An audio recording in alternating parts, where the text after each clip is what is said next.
Ellos no tienen idea de lo que les pasará esta noche, susurraba mi nuera Sofía por teléfono mientras mi esposo Raúl y yo nos quedamos petrificados detrás de la puerta entreabierta de la cocina.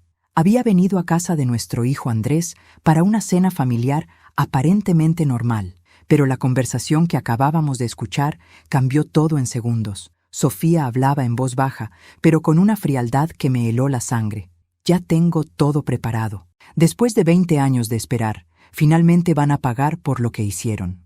Raúl me tomó de la mano con fuerza mientras retrocedíamos lentamente por el pasillo, tratando de no hacer ruido sobre los tablones de madera que conocíamos de memoria. Sofía continuó: No va a ser rápido. Quiero que sufran, que entiendan exactamente lo que nos quitaron antes de que todo termine. Raúl y yo nos miramos con terror puro. En 5 años de matrimonio con nuestro hijo, Sofía siempre había sido cortés pero distante con nosotros. Había atribuido su frialdad a diferencias generacionales o a los típicos roces entre suegras y nueras. Pero esta conversación revelaba algo completamente diferente, un odio profundo y planificado que había estado creciendo en silencio durante años. Vamos, me susurró Raúl al oído, señalando hacia la puerta principal. Tenemos que salir de aquí ahora. Caminamos de puntillas por la sala que habíamos ayudado a decorar cuando Andrés y Sofía se mudaron juntos. Pasamos junto a las fotografías familiares donde sonreíamos fingidamente en cada ocasión especial, y llegamos a la puerta principal con el corazón martillando en nuestros pechos. Raúl giró lentamente la manija, esperando que no hiciera ruido. La puerta se abrió silenciosamente y salimos al aire fresco de la noche, sintiendo como si estuviéramos escapando de una pesadilla.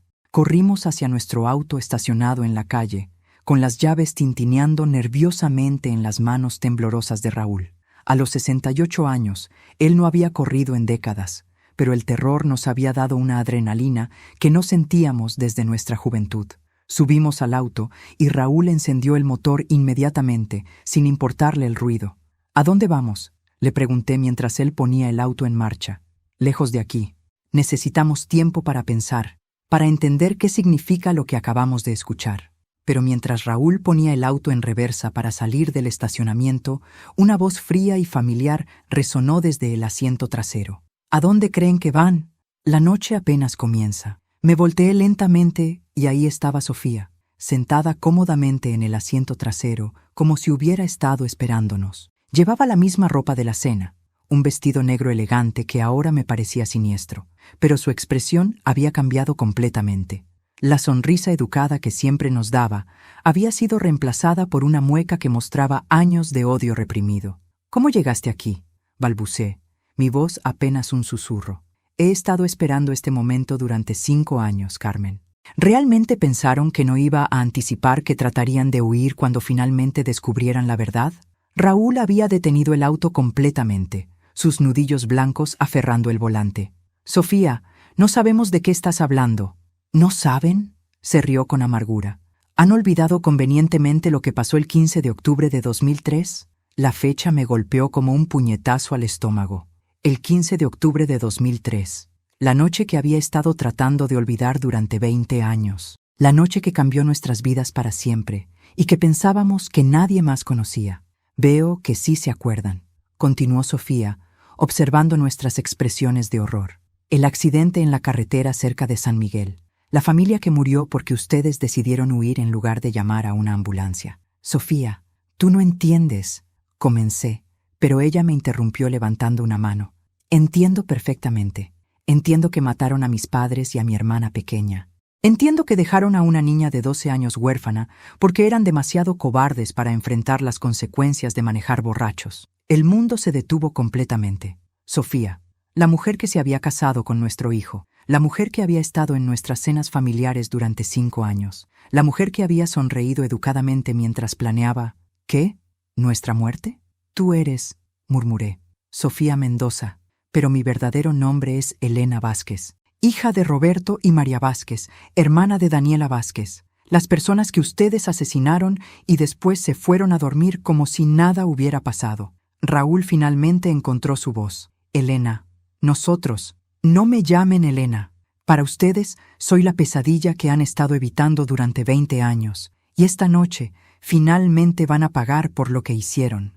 Miré hacia las ventanas del auto, buscando alguna manera de escapar, pero me di cuenta de que estábamos completamente atrapados. No solo físicamente en el auto con ella, sino emocionalmente atrapados por un secreto que habíamos guardado durante 2 décadas. ¿Qué quieres de nosotros?, le pregunté, aunque parte de mí ya sabía la respuesta. Quiero justicia. Quiero que el mundo sepa qué tipo de personas son realmente. Y quiero que sufran como yo he sufrido todos estos años. ¿Y Andrés?, preguntó Raúl con voz quebrada. ¿Nuestro hijo no significa nada para ti? La expresión de Sofía, Elena, cambió por primera vez, mostrando algo que podría haber sido dolor. Andrés es la única parte de este plan que no salió como esperaba. 5 años atrás, Andrés había llegado a casa radiante de felicidad, tomado de la mano de una mujer hermosa que presentó como la mujer de mi vida. Era la primera vez que lo veíamos tan enamorado desde su ruptura con Patricia, su novia de la universidad 3 años antes. Sofía era elegante, educada, y parecía genuinamente interesada en formar parte de nuestra familia.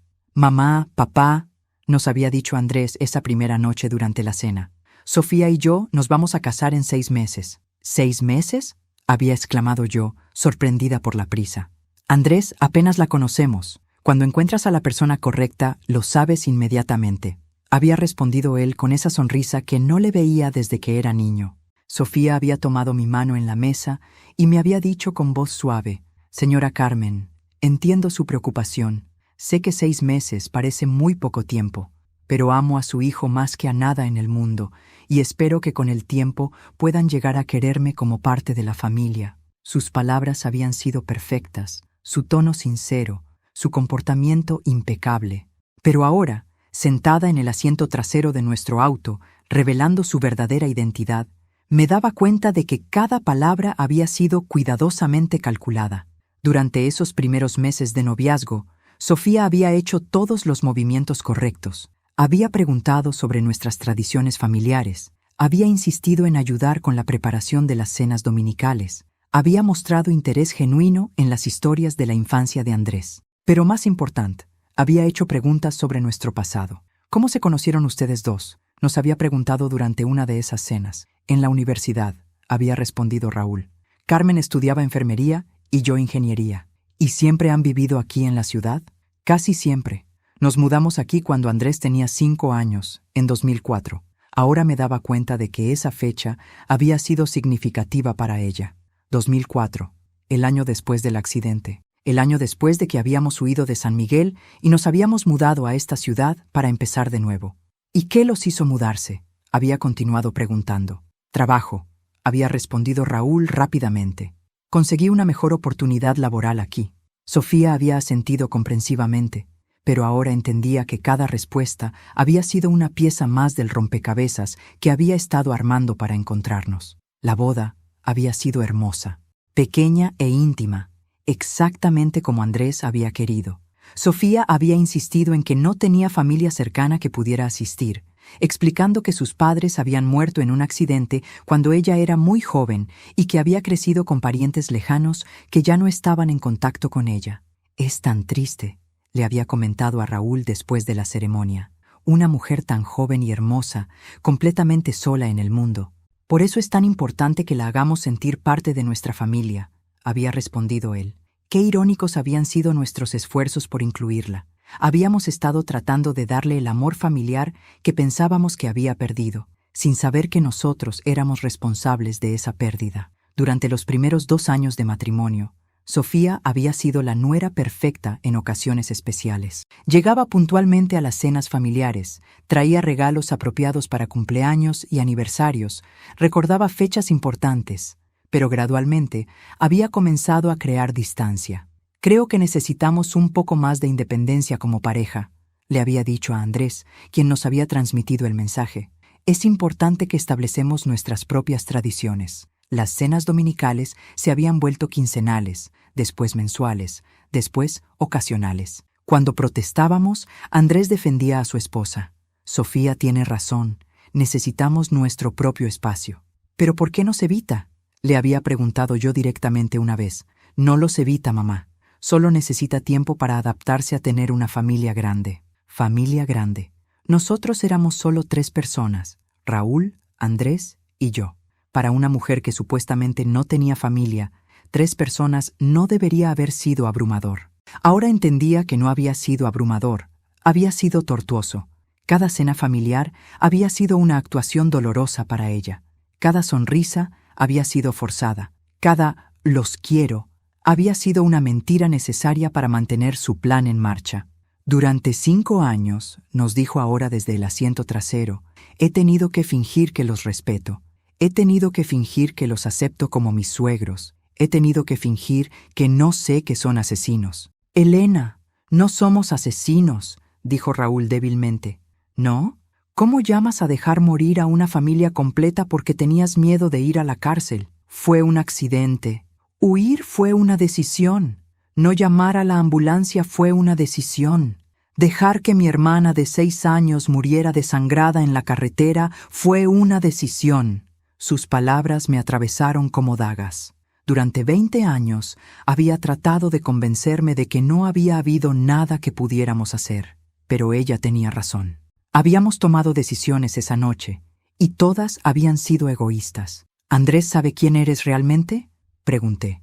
Andrés no sabe nada, y esa es la parte más difícil de todo esto. Por primera vez desde que había aparecido en nuestro auto, vi una grieta en su fachada de frialdad calculada. Había dolor real en su voz cuando habló de nuestro hijo.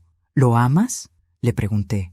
Esa, dijo después de una pausa larga, es la pregunta más complicada que me han hecho en 5 años. Ahora que sabía quién era realmente Sofía, reconstruí mentalmente todos los momentos extraños que había ignorado durante 5 años. Las inconsistencias en sus historias sobre su pasado, las preguntas demasiado específicas sobre nuestras vidas, las reacciones extrañas a ciertos temas de conversación.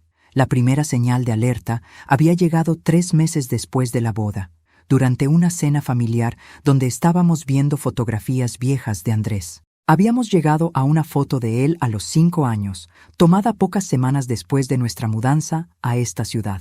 ¿Por qué se mudaron exactamente?, había preguntado Sofía, estudiando la foto con más intensidad de la que parecía necesaria. Ya te lo dijimos, había respondido Raúl. Por trabajo. Pero Andrés se ve muy triste en esta foto. ¿Fue difícil la mudanza para él? Cualquier mudanza es difícil para un niño pequeño, había respondido yo, cambiando rápidamente de tema. Pero Sofía había insistido. ¿Se mudaron de noche? ¿Por eso Andrés se ve tan confundido? La pregunta había sido extrañamente específica. Sí, nos habíamos mudado de noche. 3 días después del accidente, habíamos empacado todo lo esencial y habíamos conducido durante 6 horas para llegar a esta ciudad donde nadie nos conocía. ¿Por qué preguntas eso?, le había preguntado. Solo curiosidad. Andrés mencionó una vez que su primer recuerdo claro es estar en un auto de noche, manejando hacia algún lugar desconocido.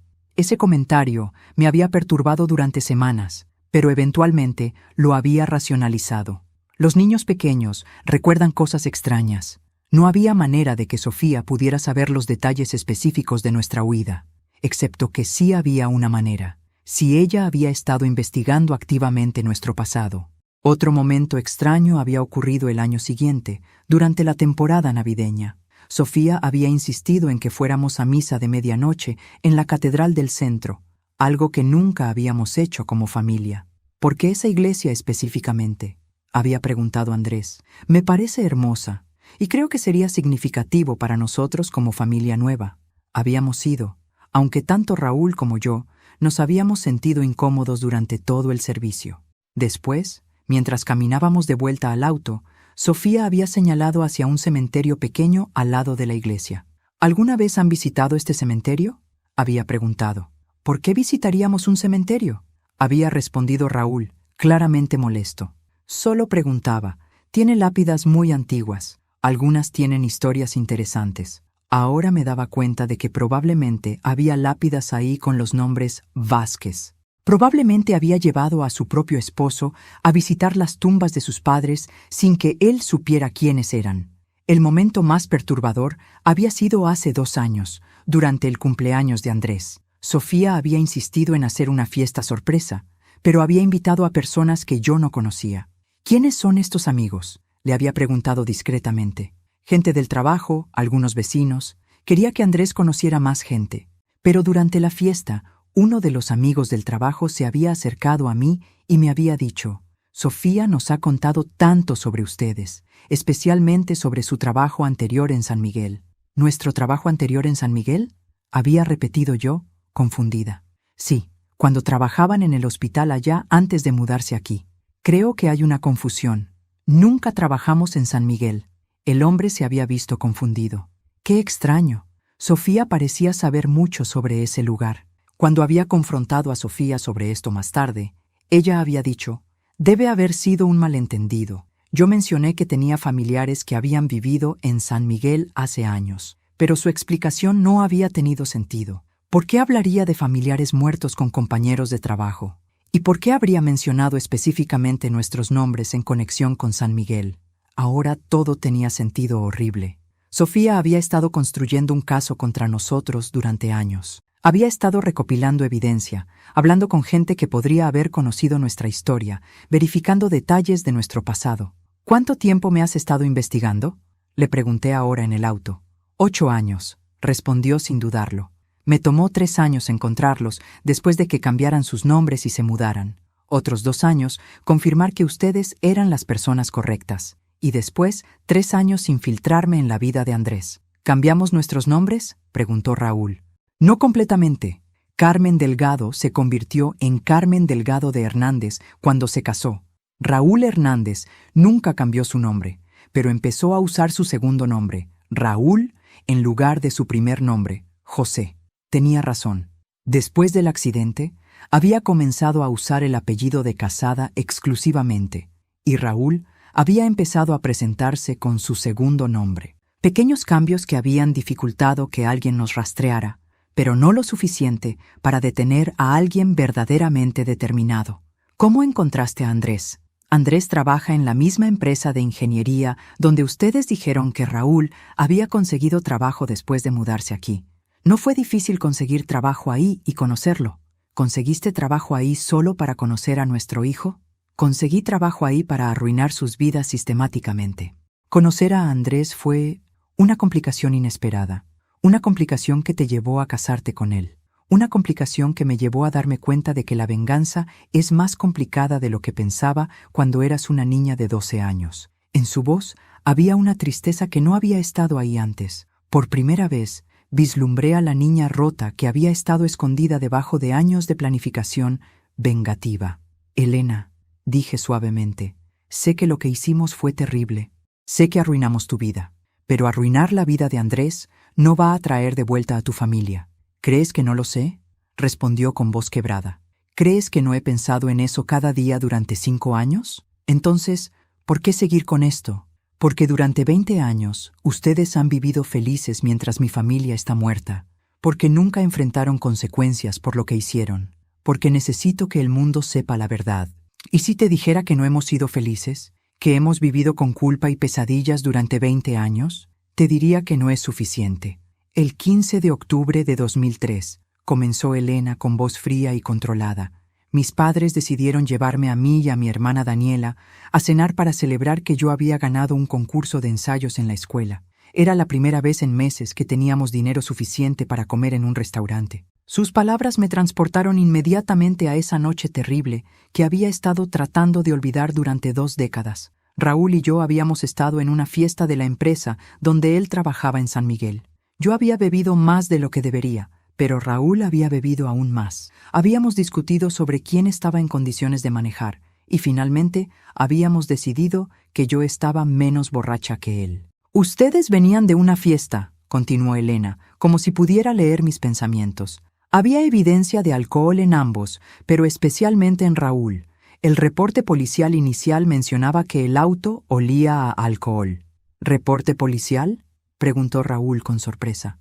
Nunca hubo una investigación. Por supuesto que hubo una investigación. Una familia de 4 personas murió en un accidente automovilístico, pero la investigación fue cerrada después de 2 semanas porque los principales sospechosos habían desaparecido. Mi estómago se revolvió. Durante 20 años había vivido con la fantasía de que nadie había notado nuestra partida, que nuestro secreto estaba completamente seguro. El detective encargado del caso se llamaba Roberto Mendoza. Era un hombre honesto que realmente quería encontrar justicia para mi familia. Pero después de 2 semanas sin encontrar a los Hernández que habían huido, sus superiores le dijeron que cerrara el caso. ¿Sus superiores?, pregunté. Los mismos superiores que habían recibido una llamada de alguien con influencia política sugiriendo que era mejor dejar el caso tranquilo. Raúl se puso pálido.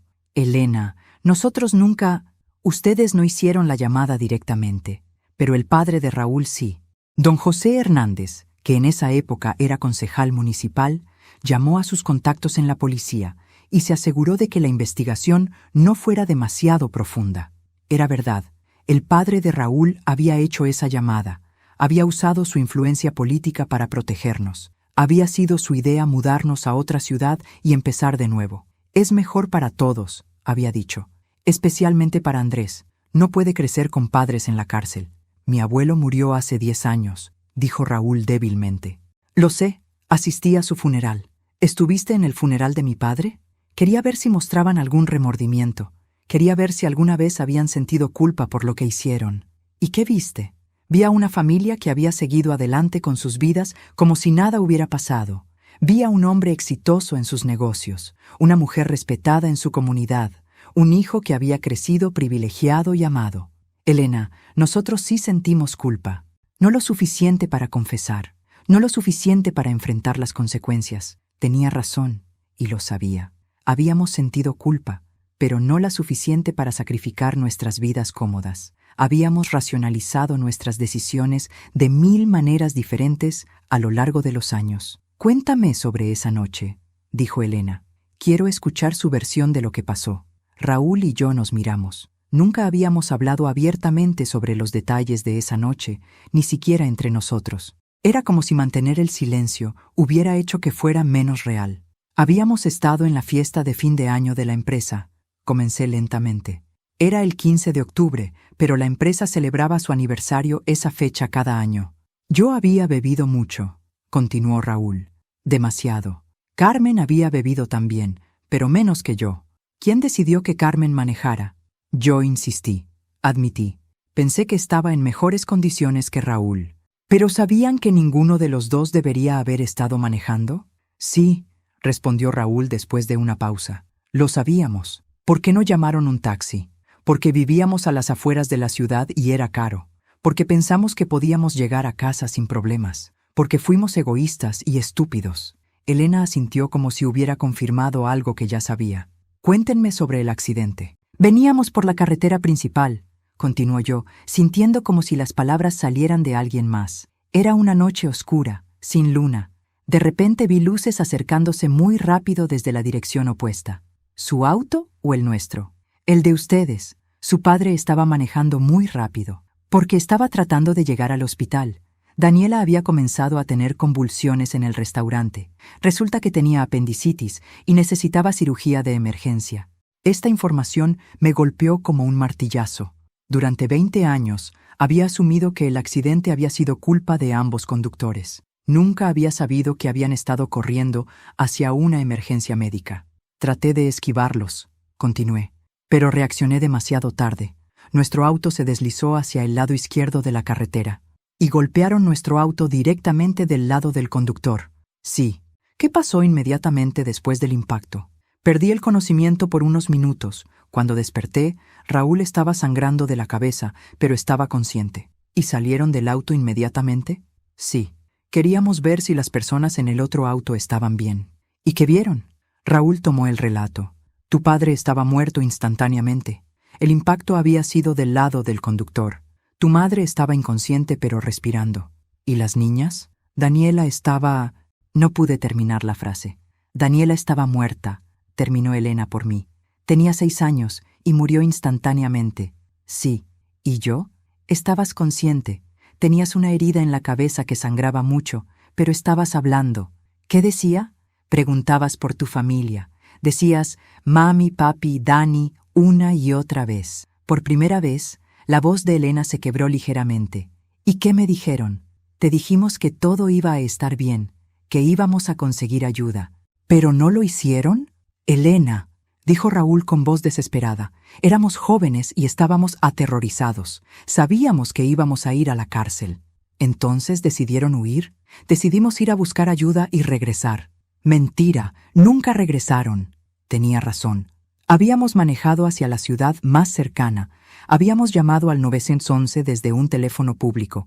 Habíamos reportado el accidente de manera anónima. Pero después, en lugar de regresar a la escena, habíamos ido directamente a casa. Habíamos empacado y habíamos huido esa misma noche. ¿Cuánto tiempo pasó entre cuando se fueron y cuando llegaron los paramédicos? No sabemos exactamente. 45 minutos. 45 minutos durante los cuales mi madre se desangró hasta morir. 45 minutos durante los cuales yo estuve sola con los cuerpos de mi familia. Sus palabras me destrozaron completamente. Durante 20 años, había tratado de no pensar en los detalles específicos de lo que había pasado después de que nos fuimos. Había tratado de convencerme de que nuestra llamada anónima había sido suficiente. Elena, lo siento mucho. Siento todo lo que pasó esa noche. ¿Pero no lo suficiente para haber confesado alguna vez? No, admití. No lo suficiente para eso. Entonces, dijo Elena, es hora de que finalmente paguen por lo que hicieron.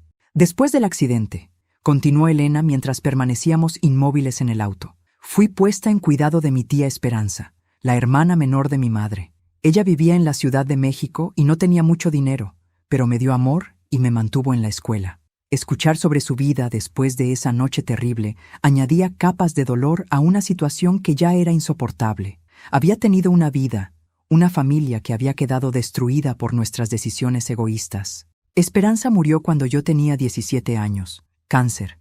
No podía pagar el tratamiento completo. Elena hizo una pausa, dejando que el peso de esas palabras se asentara. Después de eso, estuve completamente sola en el mundo. Elena, comencé, pero ella me interrumpió. Durante mis años de adolescencia, Esperanza me ayudó a investigar lo que había pasado realmente esa noche. Conseguimos copias de los reportes policiales, hablamos con testigos, seguimos cada pista que pudimos encontrar. ¿Testigos?, preguntó Raúl. Un camionero que pasó por la carretera 20 minutos después del accidente vio 2 personas caminando lejos de la escena. Las describió como una pareja joven, la mujer con cabello rubio corto, el hombre alto y delgado. Era una descripción perfecta de nosotros esa noche. Yo había tenido el cabello rubio y corto en esa época, y Raúl siempre había sido alto y delgado. El camionero reportó esto a la policía, pero para cuando dieron seguimiento a su declaración, ustedes ya habían desaparecido. ¿Cómo nos encontraste finalmente? Internet, redes sociales y mucha paciencia. Elena sonrió fríamente. Andrés publicó una foto en Facebook en 2018 para el cumpleaños de Raúl. Era una foto familiar de 3 generaciones, él, ustedes y su abuelo. En la descripción mencionó que su abuelo había sido concejal municipal en San Miguel en los años 90 y principios de los 2000, la foto que recordaba perfectamente. Habíamos estado celebrando el cumpleaños número 75 del padre de Raúl unos meses antes de que muriera.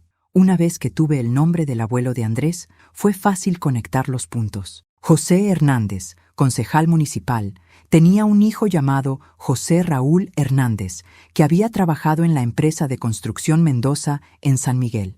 La empresa Mendoza, propiedad de la familia del detective Roberto Mendoza, que había investigado el accidente. Pequeño mundo, ¿verdad? Las conexiones eran más complicadas de lo que había imaginado. Habíamos estado más expuestos de lo que habíamos creído durante todos estos años. Cuando confronté al detective Mendoza, que ya estaba retirado, con la información que había encontrado, me confirmó que siempre había sospechado que ustedes eran responsables del accidente. ¿Está vivo? Murió hace 2 años, pero antes de morir me dio acceso a todos sus archivos personales sobre el caso. Tenía fotos, testimonios, evidencia física que nunca había sido procesada oficialmente. ¿Qué tipo de evidencia física? Fragmentos de pintura de su auto encontrados en el nuestro. Marcas de neumáticos que coincidían con el patrón de sus llantas. Y algo que ustedes nunca supieron, su licencia de conducir. ¿Mi licencia de conducir?, pregunté confundida. Se te cayó en la escena del accidente. El detective Mendoza la encontró debajo del auto de mis padres, pero para cuando siguió esa pista, ustedes ya se habían mudado y habían cambiado su información de contacto. Durante 20 años, había pensado que había perdido mi licencia en algún lugar. Nunca había conectado su desaparición con el accidente. Entonces tenías evidencia física que nos conectaba con el accidente. Tenía evidencia suficiente para reabrir el caso y probablemente conseguir condenas por homicidio vehicular y huir de la escena de un accidente. Entonces, ¿por qué no fuiste directamente a la policía? Porque quería más que justicia legal. Quería justicia personal. ¿Cuál es la diferencia? La diferencia es que la justicia legal les habría dado algunos años en prisión. La justicia personal les va a quitar todo lo que aman, como ustedes me quitaron todo lo que yo amaba. ¿Y Andrés? ¿Él es parte de tu justicia personal? Por primera vez desde que había comenzado esta conversación, Elena parecía genuinamente conflictuada. Andrés se suponía que iba a ser solo una herramienta, una manera de acercarme a ustedes y ganar su confianza. Pero es imposible pasar 5 años con alguien, especialmente alguien tan genuinamente bueno como Andrés, sin desarrollar sentimientos reales. ¿Lo amas? Esa pregunta me ha estado atormentando durante 3 años. ¿Cuál es la respuesta? La respuesta es que amo la vida que podríamos haber tenido si ustedes no hubieran matado a mi familia. Elena, puedes tener esa vida. Puedes elegir el amor en lugar de la venganza. ¿Cómo puedo tener esa vida sabiendo que está construida sobre una mentira? ¿Cómo puedo despertar cada día al lado de un hombre cuya felicidad depende de que yo mantenga el secreto de que sus padres son asesinos? Nosotros podemos confesar, podemos enfrentar las consecuencias legales. ¿Después de 20 años, realmente creen que una confesión tardía va a cambiar algo? ¿Cambiaría algo para ti? Elena se quedó silenciosa durante largos minutos, contemplando la pregunta. No lo sé, admitió finalmente. Durante tanto tiempo, la venganza ha sido lo único que me ha mantenido funcionando. No sé quién soy sin ella. Eres una mujer joven que merece ser feliz. Eres una mujer que podría tener una familia hermosa con nuestro hijo. ¿Una familia construida sobre asesinatos encubiertos? ¿Una familia construida sobre amor real y perdón? ¿Perdón? ¿Me están pidiendo que los perdone? Te estamos pidiendo que consideres que la venganza no va a traer de vuelta a tu familia, pero sí va a destruir la nueva familia que podrías tener. ¿Y qué hay de la justicia para mis padres y mi hermana? La justicia puede tomar muchas formas, no tiene que ser destructiva. Elena me miró directamente a los ojos por primera vez desde que había comenzado esta conversación. Carmen, ¿realmente creen que después de 20 años de mentiras y 5 años de engaños, podemos simplemente elegir empezar de nuevo? Creo que la alternativa es que todos perdamos todo lo que amamos. Tal vez, dijo Elena lentamente, esa sea exactamente la justicia que merecemos. Salgan del auto, nos ordenó Elena después de varios minutos de silencio tenso. Vamos a caminar. Estábamos en el estacionamiento de un parque que reconocí como el lugar donde Andrés había aprendido a andar en bicicleta cuando tenía 7 años. Era irónico que Elena hubiera elegido un lugar lleno de recuerdos felices de la infancia de nuestro hijo para esta confrontación. ¿A dónde vamos?, preguntó Raúl mientras salíamos lentamente del auto. A la banca donde Andrés y yo nos besamos por primera vez, respondió Elena con amargura. Pensé que sería apropiado. Caminamos por el sendero de grava hacia el centro del parque, donde había una pequeña laguna artificial rodeada de bancas de madera. Era un lugar hermoso y tranquilo, pero esta noche se sentía ominoso bajo la luz de las farolas. Siéntense, nos indicó Elena cuando llegamos a una banca específica. Elena, ¿qué quieres exactamente de nosotros?, le pregunté mientras Raúl y yo nos sentábamos uno al lado del otro. Quiero que me cuenten todo. Cada detalle de esa noche, cada decisión que tomaron después, cada mentira que han vivido durante 20 años. ¿Para qué? Ya sabemos que conoces la historia. Porque quiero escucharlos admitir su culpa. Quiero que digan en voz alta lo que hicieron. Elena sacó su teléfono y lo puso en modo de grabación. Y quiero tenerlo documentado. ¿Nos estás grabando? Por supuesto. ¿Realmente pensaron que iba a dejar que esta conversación fuera privada? Raúl se inclinó hacia adelante, poniendo su cabeza entre sus manos. Elena, si hacemos esto, si confesamos todo, ¿qué va a pasar después? Eso depende de ustedes. ¿Qué quieres decir? Quiero decir que tienen 2 opciones. Pueden confesar voluntariamente y enfrentar las consecuencias como adultos, O puedo hacer que esta información se vuelva pública de maneras que van a humillarlos y destruir no solo sus vidas, sino también la vida de Andrés. ¿Cómo vas a hacer que se vuelva pública? Tengo contactos en los medios, tengo toda la evidencia física que el detective Mendoza recopiló, y tengo 5 años de documentación sobre cómo han vivido cómodamente mientras mi familia está muerta. ¿Pero Andrés? ¿Qué va a pasar con Andrés en cualquiera de los 2 escenarios? La pregunta hizo que Elena pausara. Era claro que esta era la parte de su plan que más le preocupaba. Andrés va a tener que enfrentar la verdad sobre quiénes son sus padres, y va a tener que decidir si puede vivir con esa verdad. ¿Y tú? ¿Vas a contarle que su esposa ha estado mintiendo sobre todo durante 5 años? Esa es la parte más complicada de todo esto. Elena, dije suavemente, ¿has considerado que tal vez Andrés no podrá perdonarte por este engaño? Todos los días durante 5 años. ¿Y estás dispuesta a perder su amor por conseguir tu venganza? No lo sé. Por eso estamos aquí. Por eso necesito que me ayuden a entender si hay otra manera. ¿Otra manera de qué? Otra manera de conseguir justicia sin destruir al único hombre que he amado en mi vida. La admisión de que amaba a Andrés cambió toda la dinámica de la conversación. Ya no estaba hablando con una mujer fría y calculadora que solo quería venganza. Estaba hablando con una mujer desgarrada entre el amor y la justicia. Elena, ¿qué pasaría si nosotros confesáramos públicamente sin que tú tengas que revelar quién eres realmente? ¿Qué quieres decir? ¿Qué pasaría si Raúl y yo nos entregáramos a las autoridades, confesáramos nuestros crímenes y enfrentáramos las consecuencias, pero sin mencionar tu nombre o tu papel en exponernos? ¿Harían eso? Si eso significa que Andrés no tiene que saber que su esposa lo ha estado engañando durante 5 años, sí, lo haríamos. Elena se quedó silenciosa por largos minutos, contemplando la propuesta. Pero ¿cómo explicarían por qué confiesan después de 20 años? Diríamos que la culpa finalmente nos venció, que ya no podemos vivir con el secreto. ¿Y la evidencia física? ¿Cómo explicarían que de repente decidieron confesar? Podríamos decir que encontramos un artículo de periódico viejo sobre el accidente que nos motivó a investigar más y que nos dimos cuenta de que había evidencia que nos conectaba con el crimen. Es plausible, admitió Elena. ¿Y tú podrías seguir casada con Andrés sin que él supiera la verdad sobre quién eres? No lo sé. ¿Cómo se construye un matrimonio real sobre una mentira tan fundamental? Elena, todos los matrimonios tienen secretos. La pregunta es si el amor que sientes por Andrés es más fuerte que la necesidad de venganza. ¿Y ustedes? ¿Realmente estarían dispuestos a ir a la cárcel después de 20 años de libertad? Raúl levantó la cabeza y me miró. Podía ver en sus ojos que estaba pensando lo mismo que yo, que tal vez esto era lo que debíamos haber hecho 20 años atrás. Elena, dijo Raúl, durante 20 años hemos vivido con culpa. Tal vez es hora de enfrentar las consecuencias de nuestras acciones. Incluso si eso significa años en prisión. Incluso si eso significa años en prisión. ¿Y qué van a decirle a Andrés sobre por qué confiesan ahora?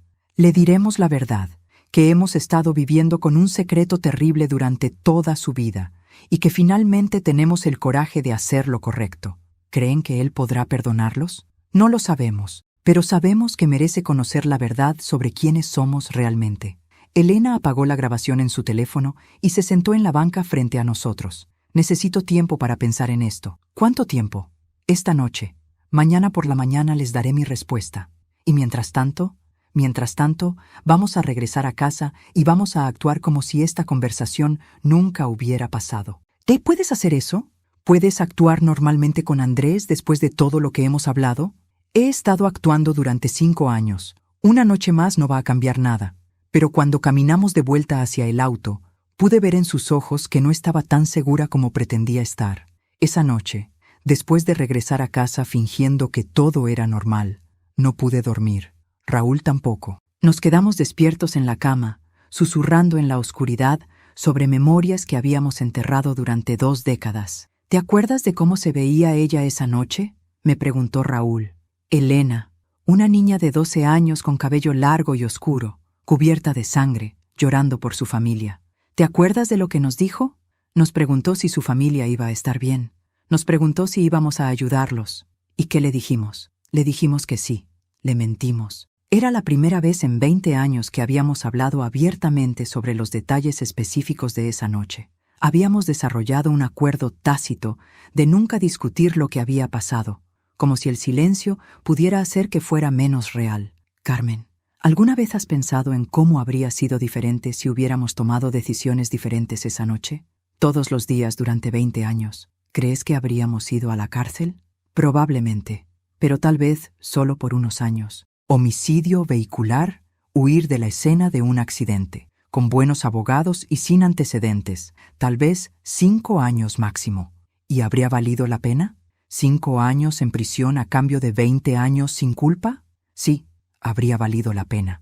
¿Pero qué habría pasado con Andrés? Andrés habría crecido sabiendo la verdad. Habría crecido visitándonos en prisión, pero también habría crecido sabiendo que sus padres enfrentaron las consecuencias de sus errores. ¿Crees que habría sido mejor para él? Creo que habría sido mejor para todos. A las 3 de la mañana, mi teléfono vibró con un mensaje de texto de Elena. No puedo dormir. ¿Podemos hablar? ¿Dónde? Respondí. En la cocina. Andrés está dormido. Raúl y yo nos vestimos silenciosamente y manejamos de vuelta a la casa de nuestro hijo. Elena nos estaba esperando en la cocina, sentada en la mesa donde habíamos cenado tantas veces como una familia aparentemente normal. ¿Cambiaste de opinión sobre nuestra propuesta?, le pregunté. Quiero escuchar más detalles sobre esa noche. Quiero entender exactamente qué estaban pensando en cada momento. Elena, ¿para qué? Ya conoces los hechos básicos. Porque durante 20 años he imaginado esa noche desde mi perspectiva.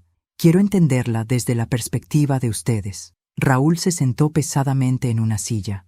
¿Por dónde quieres que empecemos? Empiecen por la fiesta. ¿Por qué bebieron tanto?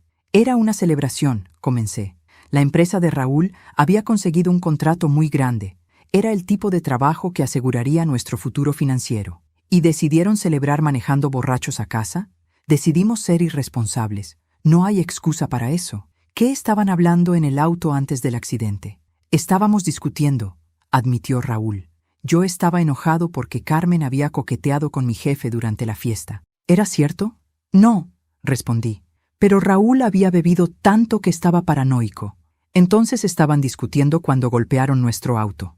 Sí, Carmen estaba distraída, manejando muy rápido, y no vio nuestro auto hasta que fue demasiado tarde. ¿Qué pasó en los primeros momentos después del impacto? Estuvimos inconscientes por unos minutos, continuó Raúl. Cuando despertamos, nuestro auto estaba humeando y podíamos oler gasolina. ¿Su primera preocupación fue por ustedes mismos? Nuestra primera preocupación fue salir del auto antes de que explotara, admití. Después de eso, fuimos a ver el otro auto. ¿Y qué encontraron? Encontramos una tragedia, una familia destruida por nuestra irresponsabilidad. ¿Cuál fue su primera reacción al ver a mi familia? Raúl cerró los ojos como si estuviera reviviendo la escena. Horror, culpa inmediata y terror de las consecuencias. ¿En qué orden? Horror primero, después terror. La culpa vino después. ¿Entonces su primer instinto fue protegerse? Sí. ¿Cuándo decidieron huir? Cuando nos dimos cuenta de que olíamos a alcohol y que claramente éramos responsables del accidente, respondí. Pero antes de huir, hablaron conmigo. Sí. Estabas consciente y preguntando por tu familia. ¿Qué les dije exactamente? Nos preguntaste si tu mamá y papá iban a estar bien. Nos preguntaste por qué Daniela no se estaba moviendo. ¿Y qué me respondieron? Te dijimos que todo iba a estar bien. Te dijimos que íbamos a conseguir ayuda. ¿Pero ya habían decidido huir? No en ese momento. En ese momento realmente pensábamos que íbamos a conseguir ayuda. Entonces, ¿cuándo cambió? Cuando llegamos al pueblo más cercano y vimos la estación de policía, dijo Raúl. Cuando nos dimos cuenta de que en el momento que reportáramos el accidente, nos arrestarían. ¿Y decidieron que su libertad era más importante que la vida de mi madre? Decidimos que éramos cobardes, respondí. Decidimos protegernos en lugar de hacer lo correcto. ¿Sabían que mi madre podría haberse salvado si hubieran llamado a la ambulancia inmediatamente? No sabíamos eso específicamente, pero sabíamos que cada minuto contaba. ¿Y aún así eligieron llamar desde un teléfono público 45 minutos después? Sí. ¿Por qué 45 minutos? ¿Qué estuvieron haciendo durante ese tiempo? Estuvimos discutiendo. Raúl quería regresar a la escena del accidente. Yo quería llamar a la policía inmediatamente.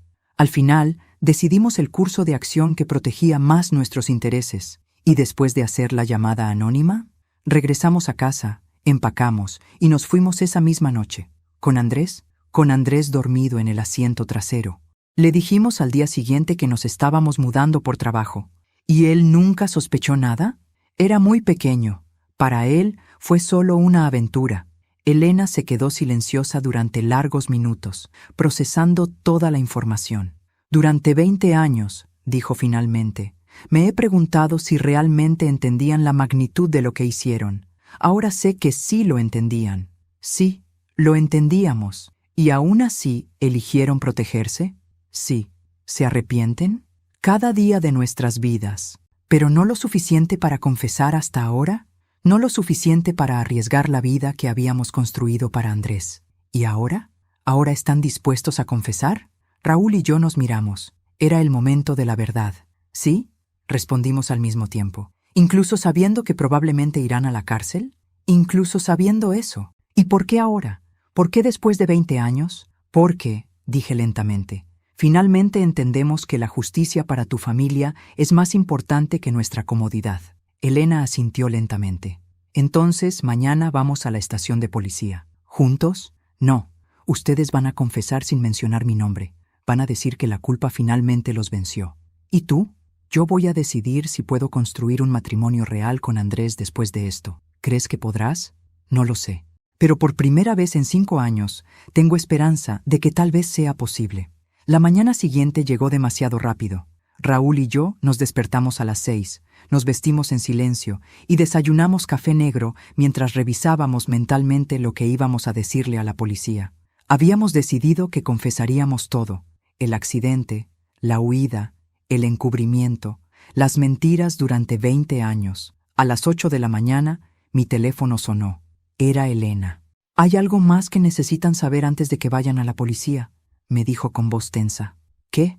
No estoy sola en esto. Hay otras personas que han estado esperando este momento». Mi estómago se hundió. «¿Qué otras personas?». «Encuéntrenme en el Café Luna a las 9. Vengan solos». Raúl y yo llegamos al café, encontramos a Elena sentada en una mesa del fondo con 2 personas que no reconocí. Un hombre mayor de unos 60 años y una mujer de unos 40. «Carmen, Raúl», nos dijo Elena cuando nos acercamos. «Les presento al detective Roberto Mendoza Jr., hijo del detective que investigó originalmente el accidente». El hombre mayor se levantó y nos extendió la mano con expresión seria. «Señores Hernández, he estado esperando conocerlos durante 20 años». «¿Y la mujer?», preguntó Raúl. «Soy la doctora Patricia Vázquez», respondió ella, prima de Elena, hija de la hermana de su madre. Me di cuenta inmediatamente de la situación. No éramos solo Elena quien había estado buscando justicia. Era una red de familiares y aliados que habían estado trabajando juntos durante años. «Siéntense», nos indicó el detective Mendoza. «Tenemos mucho de qué hablar». «¿Cuánta gente sabe la verdad sobre nosotros?», pregunté. «Más de la que piensan», respondió la doctora Patricia, «pero menos de la que podrían conocerla si decidimos hacer esto público». «¿Hacer qué público?». «Todo. El accidente, el encubrimiento, la corrupción política que permitió que escaparan, los 20 años de impunidad». Elena se inclinó hacia adelante. «Lo que no les dije anoche es que confesar voluntariamente es solo una de sus opciones. La otra opción es que nosotros presentemos toda la evidencia públicamente y les demos la oportunidad de defenderse». «¿Cuál es la diferencia práctica?». «La diferencia», dijo el detective Mendoza, «es el control sobre la narrativa. Si confiesan voluntariamente, pueden presentar su arrepentimiento como parte de la historia. Si nosotros los exponemos, la historia será sobre 20 años de impunidad y privilegio. ¿Y en términos legales?». «En términos legales, probablemente enfrentarán los mismos cargos en ambos casos, pero la manera como el público percibe su caso podría afectar las decisiones del juez sobre sentencias». La doctora Patricia puso una carpeta gruesa sobre la mesa. «Esta es toda la evidencia que hemos recopilado durante años. Reportes policiales, fotografías de la escena, testimonios de testigos, evidencia forense y documentos que prueban la interferencia política en la investigación original». «¿Documentos que prueban la interferencia política?». «Grabaciones de llamadas telefónicas, emails, correspondencia oficial. Su suegro dejó un rastro muy claro de su intervención en el caso». Raúl se puso pálido.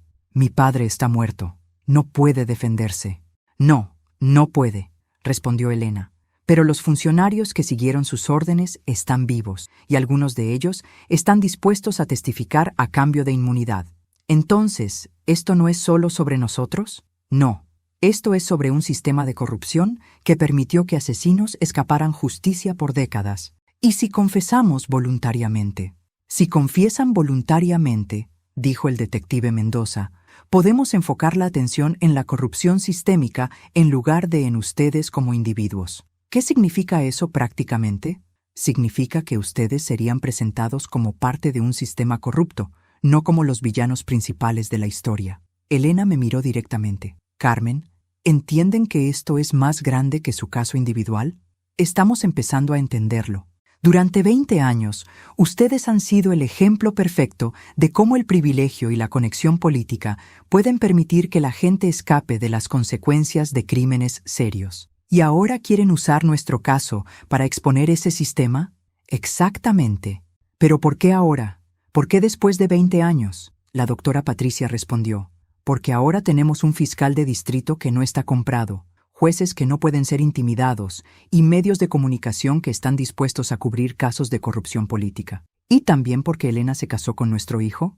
El matrimonio de Elena con Andrés nos dio acceso a su familia de maneras que no habríamos tenido de otra forma, admitió el detective Mendoza. ¿Entonces Andrés fue usado como una herramienta para acercarse a nosotros? Elena bajó la mirada. Al principio, sí, pero eso cambió. ¿Cuándo cambió? Cuando me di cuenta de que Andrés es la persona más genuinamente buena que he conocido en mi vida. ¿Y ahora qué? ¿Cómo concilias usar a tu esposo como parte de un plan de venganza? No lo sé. Esa es la pregunta que me ha estado atormentando. Raúl se dirigió al detective Mendoza. ¿Qué pasa si confesamos, pero pedimos que Andrés sea protegido de la publicidad? Pueden pedirlo, pero no podemos garantizarlo. Una vez que esto se vuelve público, los medios van a encontrar todas las conexiones. ¿Entonces Andrés va a sufrir de todas maneras? Andrés va a tener que enfrentar la verdad sobre sus padres. La pregunta es si esa verdad incluye también saber que su esposa los engañó durante 5 años. Elena se levantó abruptamente. Necesito caminar. Necesito pensar. Elena, le dije, ¿hay alguna versión de esto donde Andrés no resulte lastimado? No, respondió con voz quebrada. Y esa es la parte más cruel de todo esto. ¿Entonces estás dispuesta a lastimar al hombre que amas para conseguir justicia? Estoy tratando de decidir si puedo vivir con la culpa de no conseguir justicia para mi familia. ¿Y si te dijera que tu familia no habría querido que destruyeras tu propia felicidad por venganza? Elena se detuvo en la puerta del café. ¿Cómo puedes saber lo que mi familia habría querido? Porque cualquier padre que ama a su hija quiere que sea feliz, no que viva consumida por odio. Tal vez tengas razón, pero después de 20 años no sé cómo vivir sin ese odio. Aprendes día por día. Empiezas eligiendo el amor sobre la venganza. Y si no puedo, entonces todos perdemos. Tú pierdes tu matrimonio. Andrés pierde a sus padres y a su esposa. Y nosotros perdemos a nuestro hijo. Elena se quedó en la puerta durante largos segundos antes de regresar a la mesa.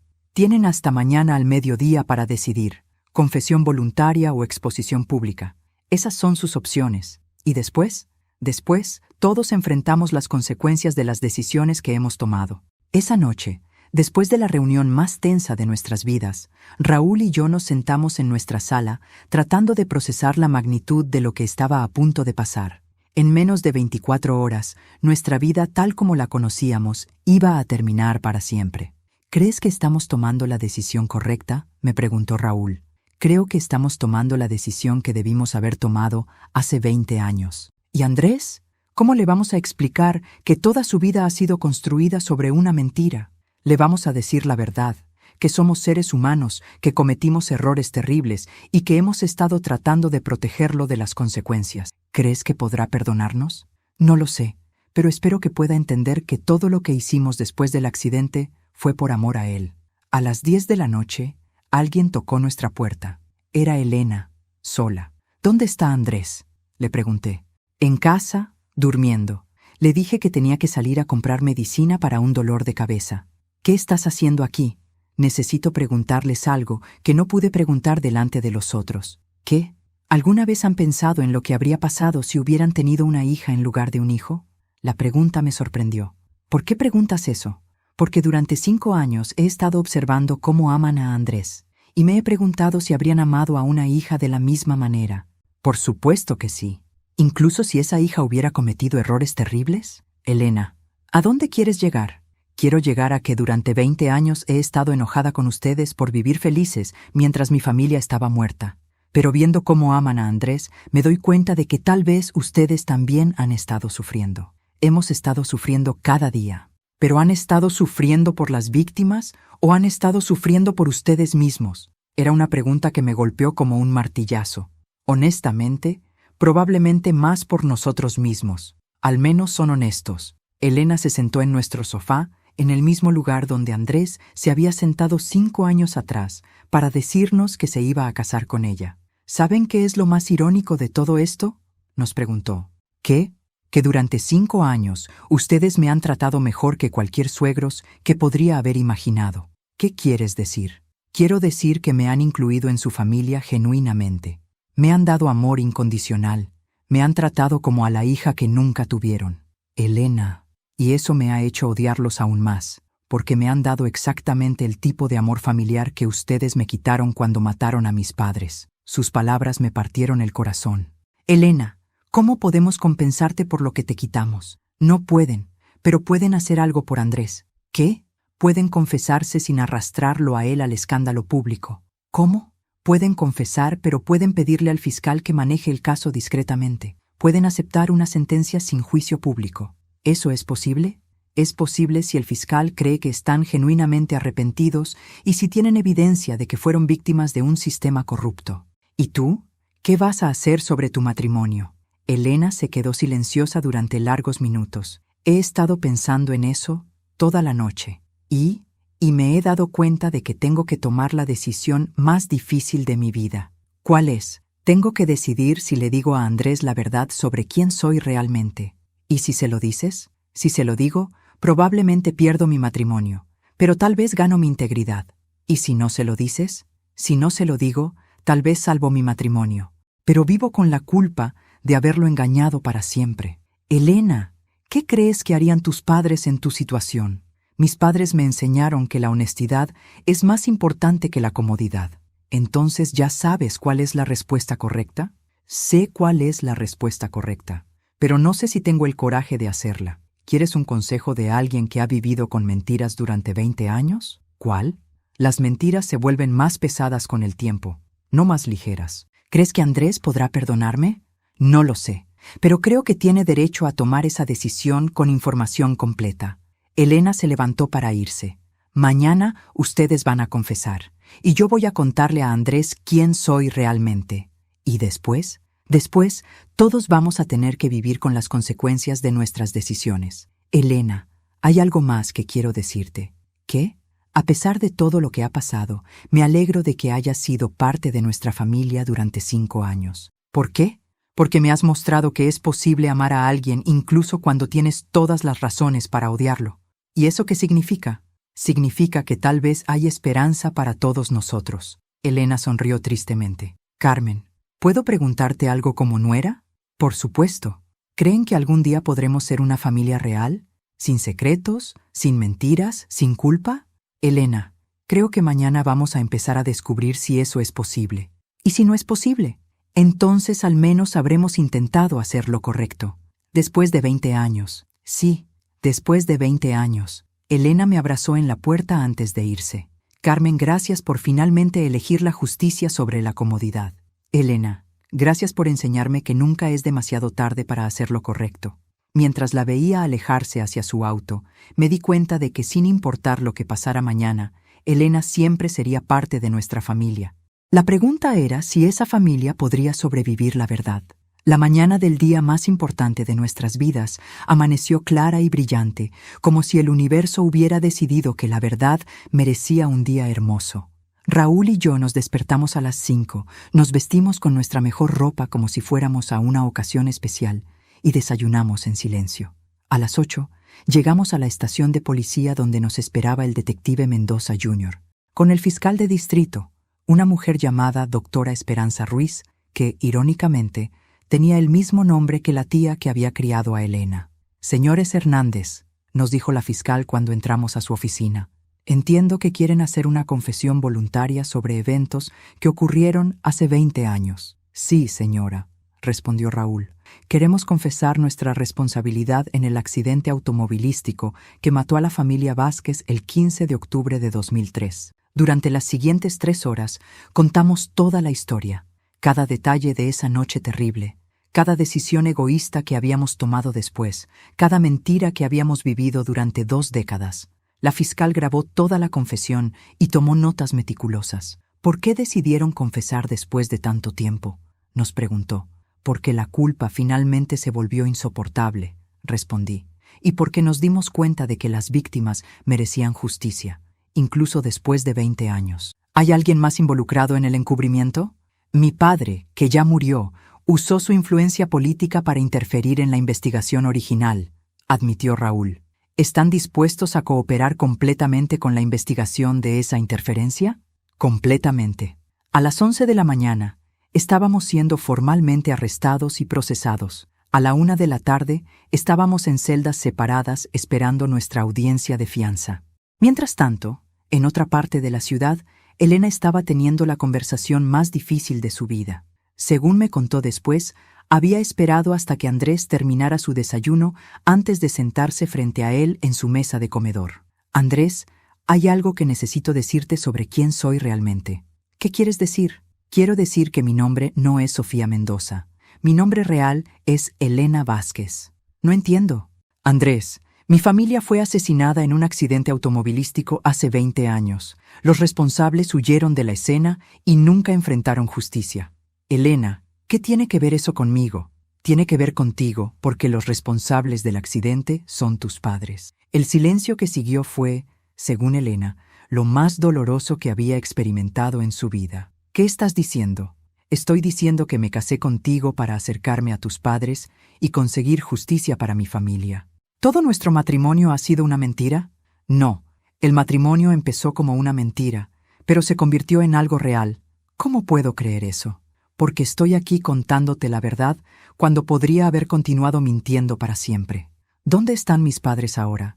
En la estación de policía, confesando sus crímenes. Andrés, según Elena, se levantó de la mesa y caminó hasta la ventana, mirando hacia afuera durante largos minutos. ¿Los amas?, le preguntó finalmente.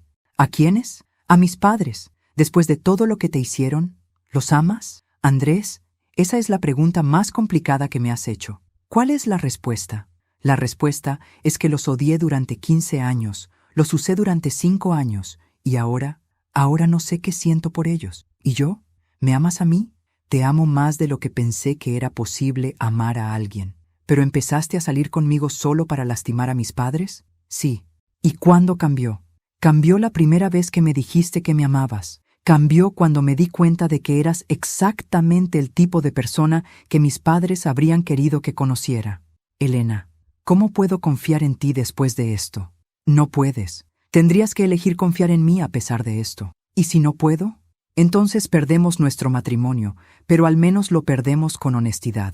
Andrés, según Elena, se sentó en el sofá y se cubrió la cara con las manos. ¿Qué va a pasar con mis padres? Van a ir a la cárcel, probablemente por varios años. ¿Y conmigo? ¿Qué va a pasar conmigo? Eso depende de ti. Puedes elegir alejarte de todos nosotros, o puedes elegir ser parte de la sanación. ¿Sanación?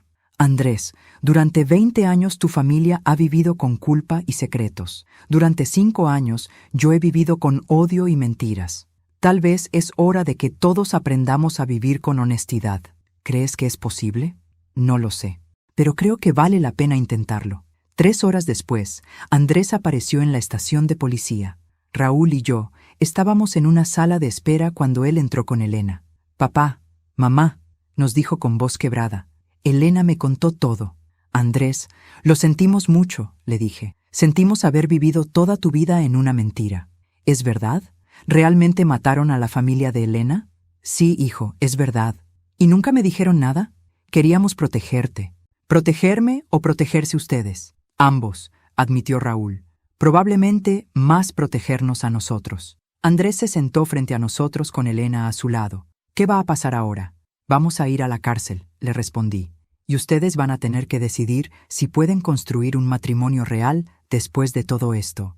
«¿Y si pueden?», Entonces, tal vez algo bueno puede salir de toda esta tragedia. ¿Creen que Elena puede perdonarlos alguna vez? Elena habló por primera vez desde que había entrado.